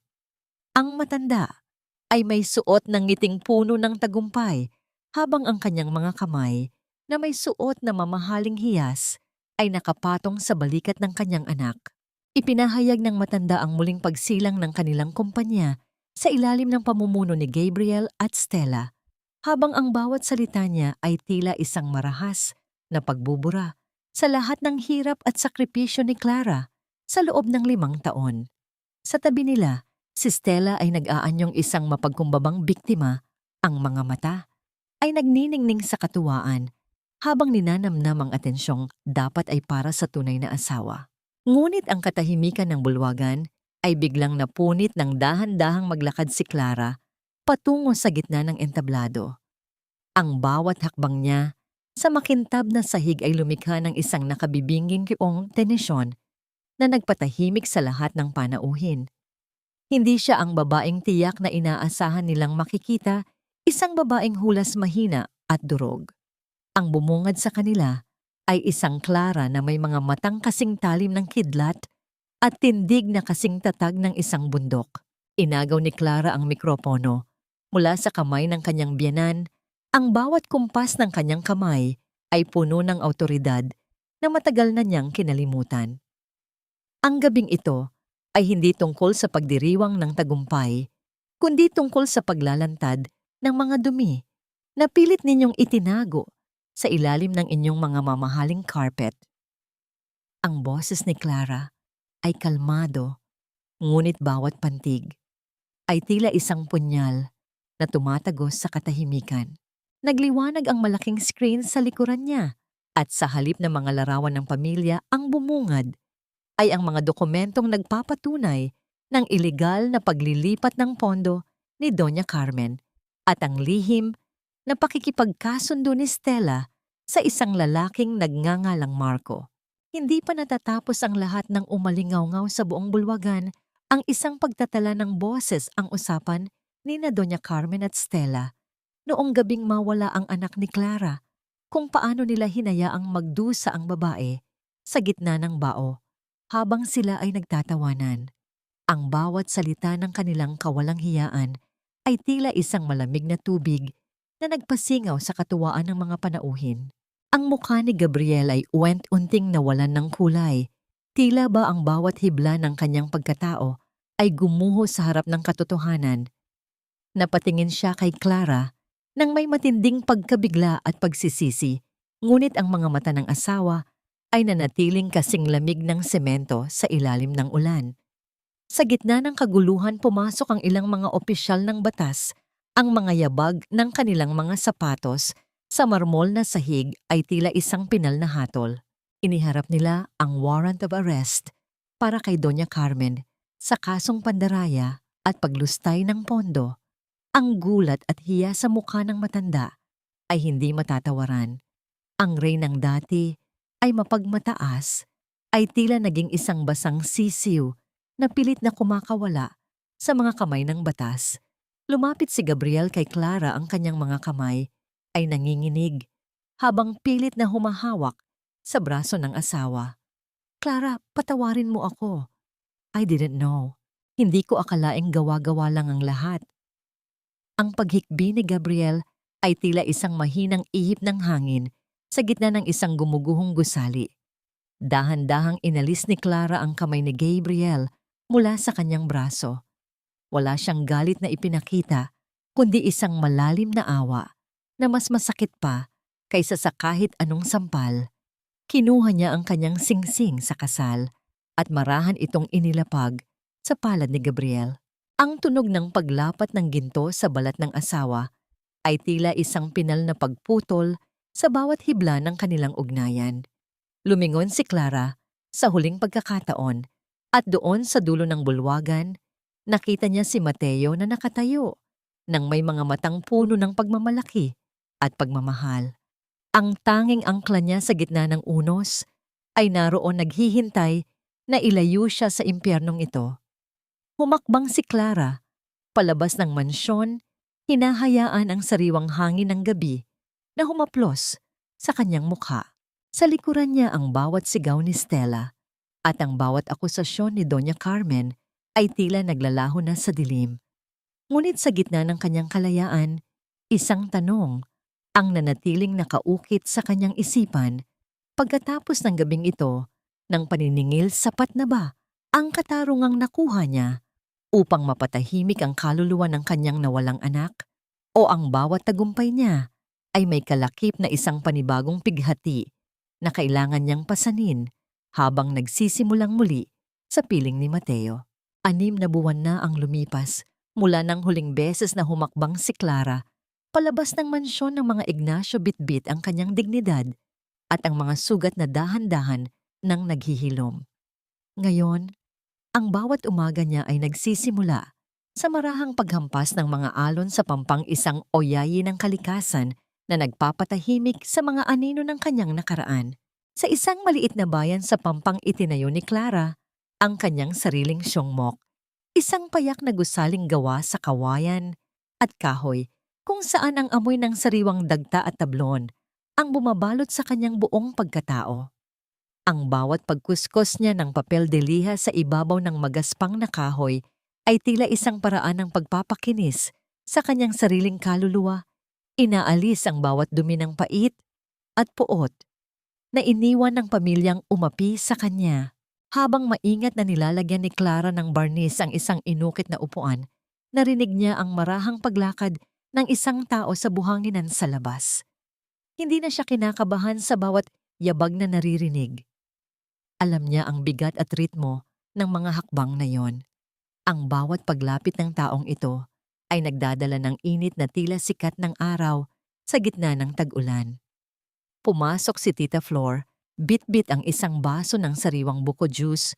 Ang muka ay maaliwalas at puno ng balita mula sa lungsod. Naupo ang matanda sa isang bangko at marang hinaplos ang balikat ni Clara, isang pagkilos na puno ng tunay na pagmamahal ng isang ina. Balita ko, Clara, wala na talagang natira sa mga Ignacio. Stella left Gabriel for a richer businessman sa ibang bansa. At si Doña Carmen ay nahaharap sa mahabang panahon sa likod ng rehas dahil sa dami ng mga ilegal na transaksyong nabuksan mo. Gabriel is struggling now. Pilit na binabayaran ang mga utang na iniwan ng kanyang ina. Ang wika ni Tita Flor, ang tinig ay may halong lungkot para sa trahedya, ngunit may kasamang katiyakan para sa katarungan. Tumigil si Clara sa kanyang ginagawa at tumingin sa malayo sa abot-tanaw kung saan nagtatagpo ang dagat at langit. Isang tipid ng ngiti ang sumilay sa kanyang mga labi, ngunit wala nang bakas ng galit o katuwaan sa kasawian ng iba. Ang bawat patak ng luha niya noon ay tila naging mga perlas ng karunungan. Napagtanto niya na ang tunay na paghihiganti ay hindi ang makitang nagdurusa ang kaaway, kundi ang mabuhay ng malaya at masaya nang wala sila. Ang baybay ng kanyang anak ay nananatiling nakaukit sa kanyang puso. Ngunit ngayon, ang alaala ng sanggol ay hindi na isang sugat na nagdurugo, kundi isang bituin na gumagabay sa kanya patungo sa liwanag. Hayaan mo na sila, tita. Ang bawat tao ay may sariling anihan ng mga itinanim nila. Masaya na ako dito sa katahimikan na ito. Ang malumanay na tugon ni Clara bago siya muling bumalik sa kanyang paggawa. Hindi nagtagal isang pamilyar na boses ang pumuno. Sa silid isang boses na may tonong nagpapabilis sa tibok ng puso ni Clara sa paraang hindi kailanman nagawa ni Gabriel. Naroon si Mateo nakasandal sa hamba ng pinto habang may bitbit na 2 tasa ng mainit na kape. Ang kanyang mga mata ay nagniningning sa ilalim ng sinag ng araw puno ng pagsinta at malalim na respeto.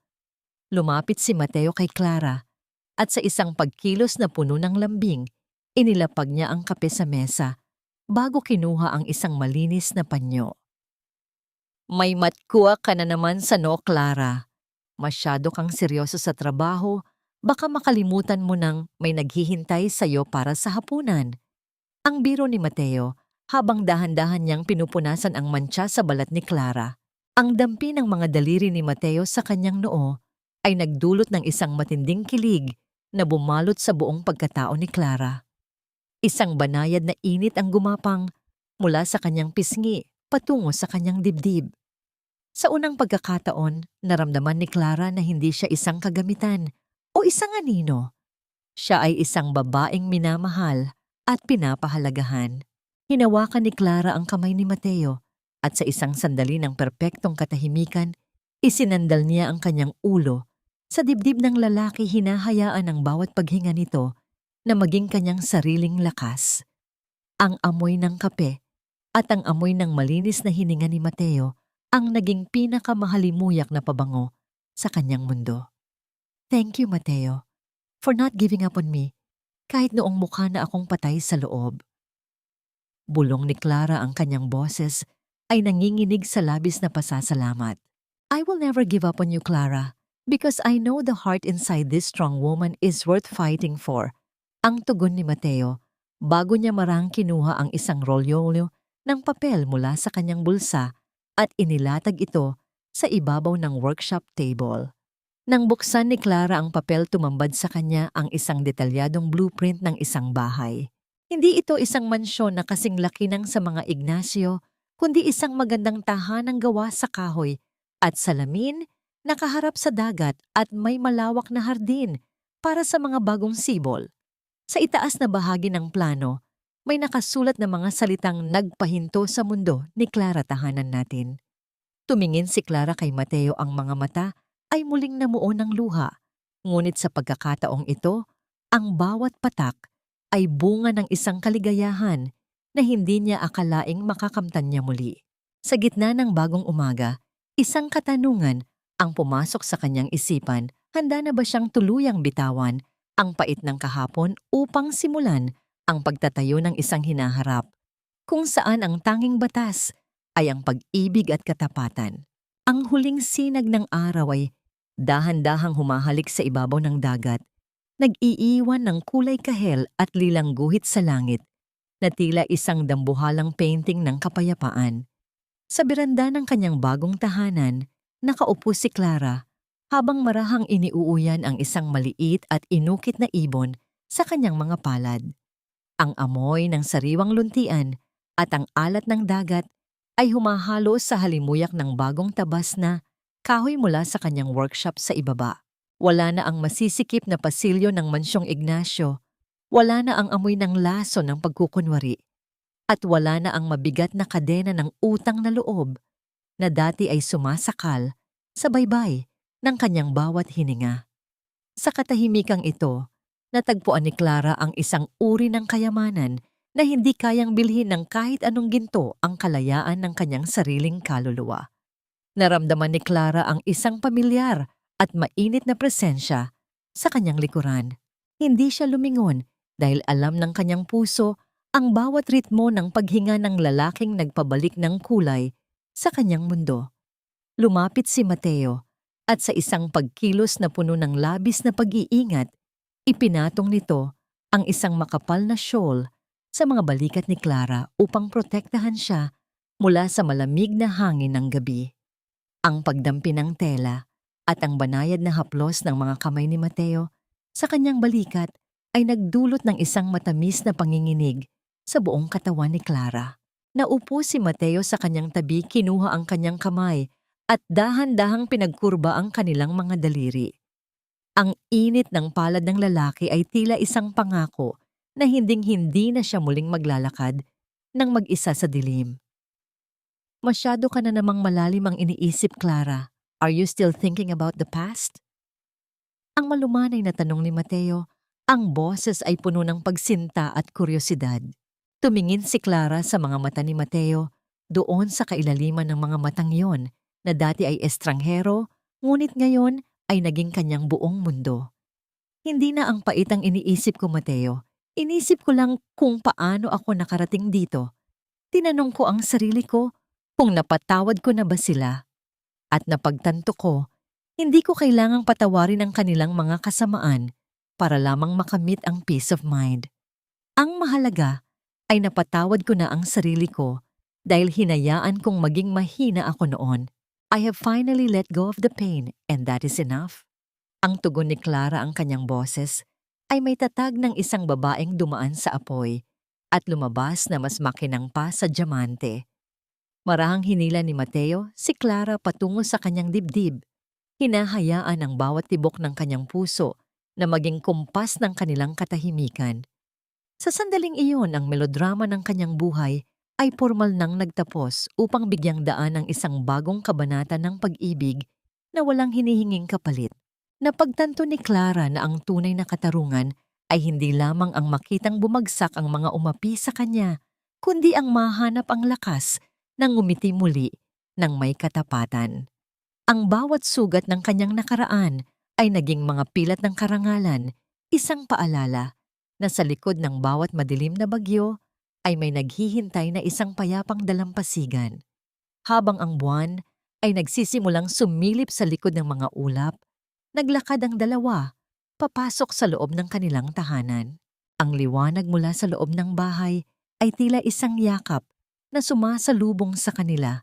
Sa bawat kumpas ng kanilang mga hakbang at sa bawat sulyap ng pagmamahalan ng aral ng kanyang buhay, ay malinaw na nakaukit sa hangin ang kaligayahan ay hindi matatagpuan sa pagmamay-ari ng iba, kundi sa pagmamay-ari mo sa iyong sariling halaga. At sa piling ni Mateo, alam ni Clara na ang bawat susunod na bukas ay hindi na muling magiging isang laban, kundi isang paglalakbay sa gitna ng dalisay at walang hanggang pag-asa. Ang bawat luhang pumatak noon ay naging hamog na nagbigay buhay sa kanyang bagong simula. Sa huling pagkakataon, tiningnan ni Clara ang abot-tanaw at bumulong sa kanyang isipan, malaya na ako. Kasabay ng marahang pagsara ng pinto, ang katahimikan ng gabi ay binalot ng isang mainit at nakapapanatag na ligaya. Ang lahat ay nasa tamang lugar na at sa wakas, ang tunay na tahanan ay nahanap na ng pusong matagal na naglakbay sa dilim.